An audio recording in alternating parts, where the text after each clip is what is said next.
नमस्कार दोस्तों, मैं हितेश वैष्णव। मेरी यूट्यूब चैनल 24 फीट क्लब में आपका स्वागत है। अभी हमारे सामने बैठे हुए हैं जो हम वीडियो कॉलिंग से, एक्चुअली में वो लिमड़ी में बैठे हुए हैं, सुरेंद्र नगर, और हम हैं अहमदाबाद में। आज हम रिव्यू लेंगे उनके जो जॉइंट्स में उनको पेन हो रहा था, उनको जो दिक्कत आ रही थी, और हमने उनको ऑर्थोटोन दिया था। इनका नाम है राधाबेन है। अब हम उनकी ज़बानी सुनेंगे कि उनको अभी करीबन 8 से 9 दिन हो चुके हैं इस टैबलेट जो कैप्सूल है उसको लेते हुए, और उनमें उनको कितना परसेंट, 1%, 5%, 10% कितना राहत हुआ है वो उनकी ज़बानी हम सुनेंगे। तो राधाबेन, आप बताइए कि पहले आप तो दिक्कत क्या थी वो बताइए, उसके बाद हम कैप्सूल पे चलेंगे।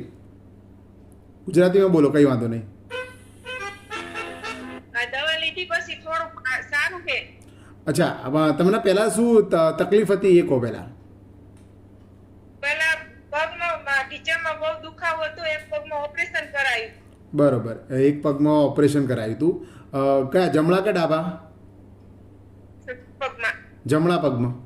અચ્છા, ડાબા પગમાં ઓપરેશન કરાવવાનું હજુ બાકી છે, એમાં બી પ્રોબ્લેમ તમને લાગી રહ્યો છે, બરાબર બરાબર। અને હવે આ દવા તમને લીધી તો એમાં કેટલા પહેલાં ડૉક્ટરે તમને શું ચાલવા ઉઠવા બેસવામાં કંઈક ઓપરેશન પછી કંઈક દિક્કત આવતી હતી ઓપરેશન કરાયા પછી તમને કંઈ? થોડોક ટાઈમ ન, પણ પછી બીજો પગ દુખતો હતો આમ, અત્યારે લીધી પછી થોડું ઓછું દુખે છે। અચ્છા, હવે આ દવા તમે કેટલા ટાઈમથી લીધી છે, ચાલુ છે તમારી દવા? જે આજે 10 દિવસ થયા। 10 દિવસથી ચાલુ છે અને એ આપણી છે આયુર્વેદિક દવા છે।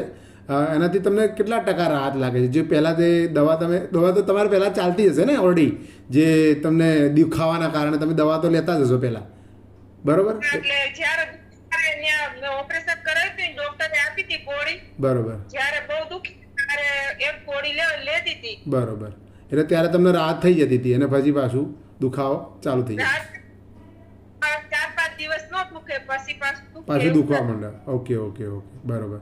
અને જે અંદર તમારે જે અવાજ આવતો હતો કંઈક બે ઢીંચણમાં, એટલે પગની અંદર કંઈક એવું કંઈક, અત્યારે કેવું છે એમાં? સારું છે। એટલે એમાં કંઈ અત્યારે કટાક કટાક કંઈક અવાજ આવે છે અત્યારે, કે એમાં રાહત છે? અચ્છા, ના એવો અવાજ નથી। અચ્છા, પહેલાં આવતો હતો? પહેલાં આવતો હતો, બરોબર, ઓકે ઓકે। એટલે પહેલાં એટલે આવે આમ દેશી થઈને, હા, બરોબર, એટલે પણ પહેલાં ચલાઈને લઈ જવું પડે। બરોબર બરોબર, ઓકે ઓકે। એટલે લગભગ 10 દિવસ થયા આપણી દવા ચાલુ કરે તમે, બરાબર? હવે આ દવાથી તમને કોઈ સાઈડ ઇફેક્ટ થઈ છે ખરી? ના, કશું નહીં, કોઈ પ્રકારની સાઈડ ઇફેક્ટ નથી થઈ, બરોબર। આમ બધી રીતે સારું છે। અને આ દવા કન્ટિન્યુ તમે ધારો કે હવે તમને લગભગ 5 થી 10% રાહત છે, તો આપણો ડોઝ જે છે લગભગ 5 થી 6 મહિનાનો ડોઝ છે, જેનાથી તમારી જે જોઈન્ટની અંદર જે લુબ્રિકેન્ટ કહેવાય એને આ જે ઓછું થઈ ગયું છે એના કારણે ઘસારો થાય છે, અને જે બે હાડકાં જે છે ઘસાય છે, અને એના કારણે શું આપણે ડૉક્ટર શું કહે કે તમારા બે હાડકાની વચ્ચે જે ઘસારો છે અને જગ્યા થઈ ગઈ છે, ભાઈ જગ્યા વધારીને પછી આપણને કહે છે કે ઓપરેશન કરવું પડશે, તો એ જગ્યા જે છે ધીરે ધીરે આ દવા દ્વારા તમારી પૂરાતી જશે અને તમને ધીરે ધીરે ગુડ ફીલ થશે।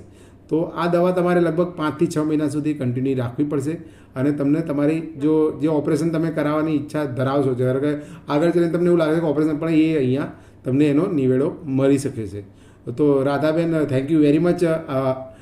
સરસ તમે રિવ્યૂ આપ્યો, તમારો જે અંદરથી તમે ગુડ ફીલ કરી રહ્યા છો, જે દુખાવો હતો ઓછો તો થયો છે ને? દુખાવો ખાલી હું પૂછ્યું એટલે નહીં, તમને અંદરથી લાગી રહ્યો છે દુખાવો ઓછો થયો?